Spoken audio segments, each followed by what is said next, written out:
Mon mari, âgé de 36 ans, m'a peut-être trompé avec ma meilleure amie décédée, et ont eu un bébé suite à cette liaison. J'ai 33 ans et mon mari, 36 ans, m'a peut-être trompé avec ma meilleure amie décédée. Je ne sais même pas par où commencer. Les 6 derniers mois ont été un véritable désastre, et la situation ne semble qu'empirer. Ma meilleure amie depuis l'école primaire, que j'appellerai Alice, est décédée en février d'un cancer.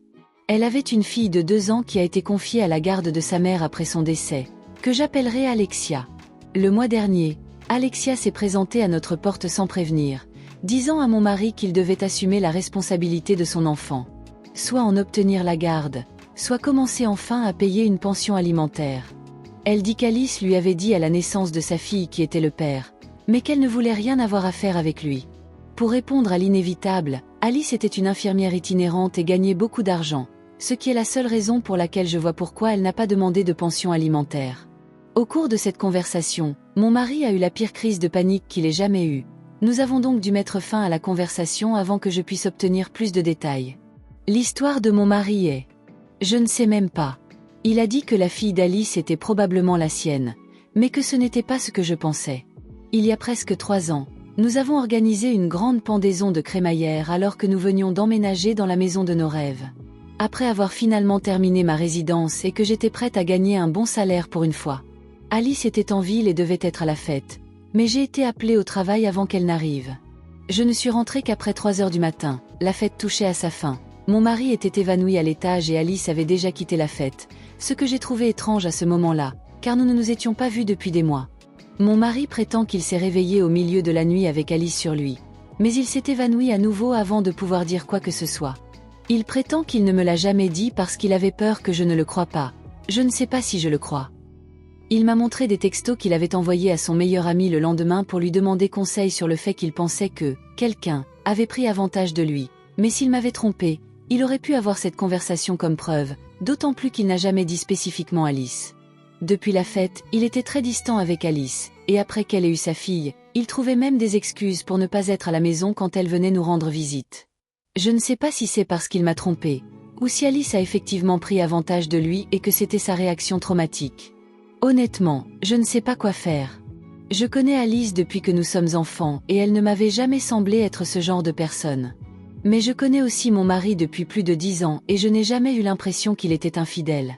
C'est un homme séduisant et j'ai vu les regards qu'il a reçus à la salle de sport et il n'y a jamais vraiment prêté attention. Que dois-je faire, bon sang?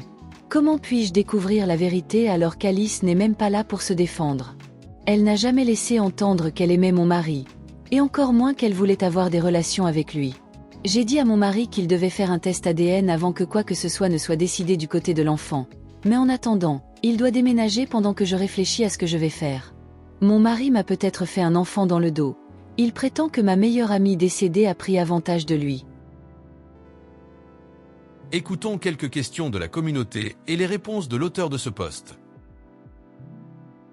Alice avait-elle un comportement suspect lorsqu'elle vous rendait visite? A-t-elle parlé de la liaison? Je ne l'ai pas remarqué. Elle avait toujours été un peu distante envers lui car elle pensait que je pouvais faire mieux. La première fois qu'elle est venue me rendre visite après avoir accouché, elle a demandé où il était puisqu'il n'était pas à la maison, mais elle ne l'a plus jamais demandé après cela. Elle a toujours pensé que je pouvais faire mieux que lui, donc si c'était une liaison, on aurait pu penser qu'elle me l'aurait dit au moins sur son lit de mort. Votre mari boit-il? Pas du tout. Il boit rarement, et généralement seulement lors des fêtes, qui à notre âge sont rares. Il a un travail dur et stressant, donc j'ai pensé qu'une fois qu'il était saoul, il s'allongerait et s'endormerait. Pas qu'il avait bu plus que d'habitude ou quelque chose de ce genre. Alice a-t-elle jamais donné le nom du père de son bébé? Elle m'a dit que c'était un homme qu'elle avait rencontré alors qu'elle se trouvait dans une autre région pour son travail. Une aventure de courte durée.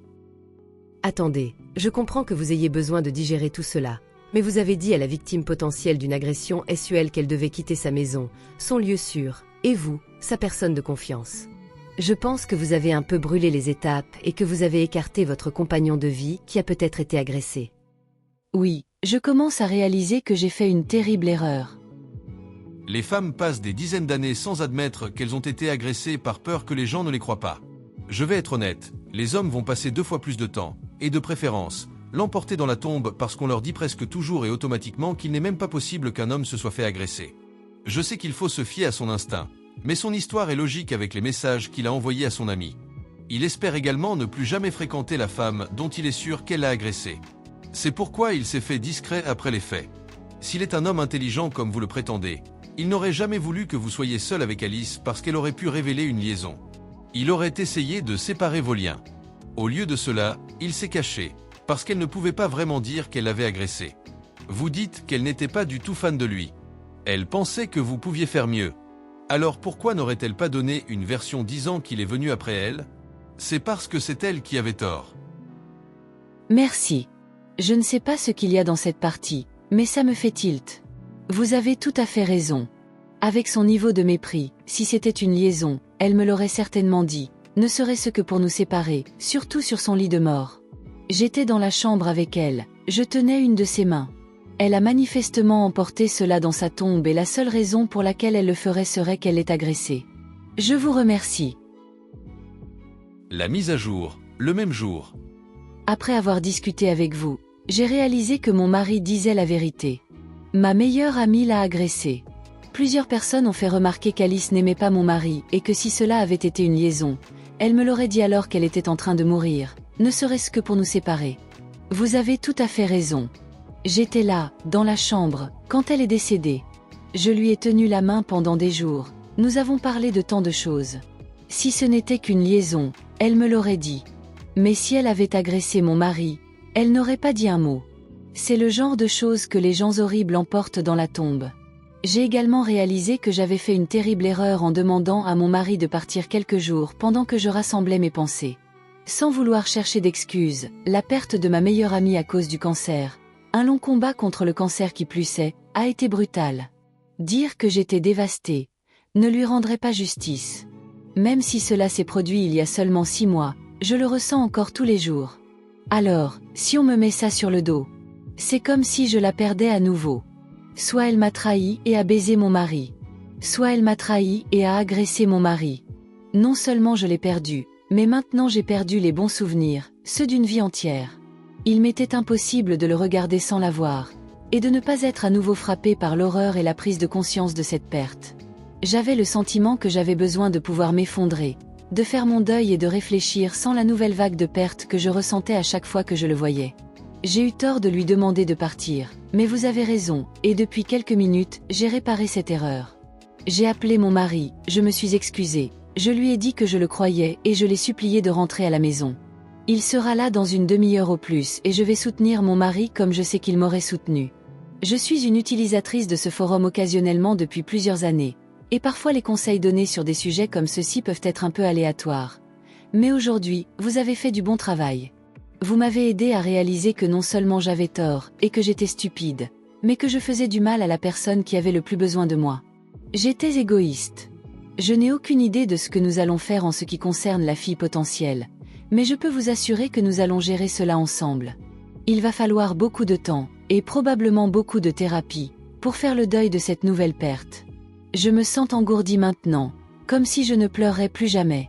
Ma meilleure amie a agressé mon mari, ce qui veut dire qu'elle n'était pas mon amie. Elle l'a affiché, en venant chez moi, en s'asseyant avec moi et en bavardant. Elle a amené son enfant ici, en essayant de le lui mettre sous les yeux, juste devant moi. Elle a torturé l'homme que j'aimais, et j'en ai été complice sans le savoir. J'ai la nausée à cause du nombre de fois où elle est venue chez moi, juste pour le lui montrer. Honnêtement, je ne sais pas comment me rattraper. Si vous avez des idées, n'hésitez pas à me les donner, je pense que j'aurai besoin de toute l'aide possible.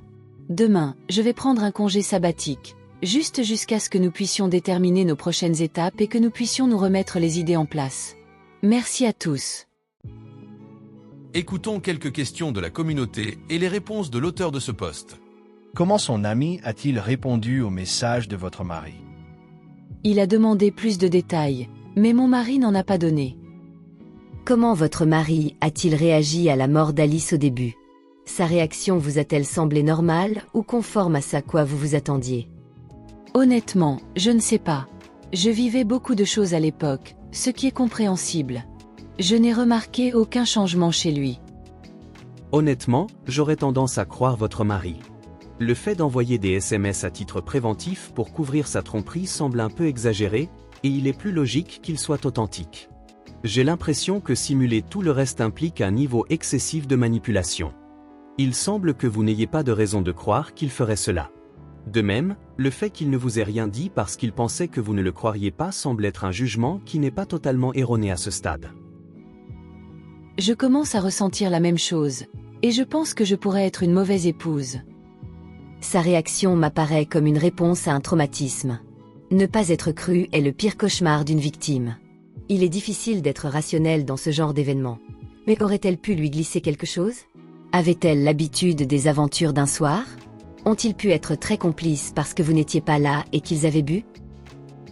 Elle était très libre d'esprit et aimait me régaler de ses histoires sur la route. Elle était très jolie, alors vous pouvez imaginer qu'elle ne se privait pas quand elle le voulait. Quant à leur amitié, j'aurais dit non si vous m'aviez posé la question en juin. Il était toujours gentil avec elle, mais elle ne l'aimait pas beaucoup. Je trouve étrange qu'elle ait demandé s'il était à la maison, la première fois qu'elle et son bébé sont venus vous rendre visite. Elle n'avait pas approuvé votre mari. Sur quelle base? Elle savait que je rêvais d'être médecin et que j'allais loin dans la vie, alors que mon mari, selon toute apparence, ne fait pas ce genre de travail. Il travaille sous contrat pour des entreprises et pour le gouvernement dans le cadre de la planification de projets. Elle pensait que je pouvais, et que j'aurais dû faire mieux. Prenez un avocat et ensuite faites un test de paternité.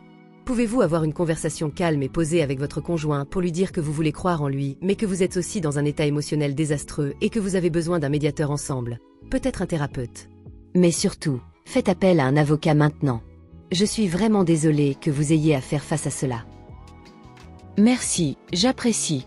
Mon mari s'occupe de l'ADN et devrait également contacter un avocat. Je n'ai pas encore choisi de thérapeute, mais j'en aurai probablement besoin un jour ou l'autre. Merci d'avoir écouté cette story. Faites-le moi savoir dans les commentaires si vous êtes d'accord avec la communauté. Qu'auriez-vous fait dans cette situation? Et pour ceux qui sont restés jusqu'à la fin, je vous en remercie. Si vous aimez ce type de contenu, n'hésitez pas à mettre un pouce j'aime à la vidéo et à vous abonner si vous ne l'avez pas déjà fait. Prenez soin de vous et de vos proches. À très bientôt.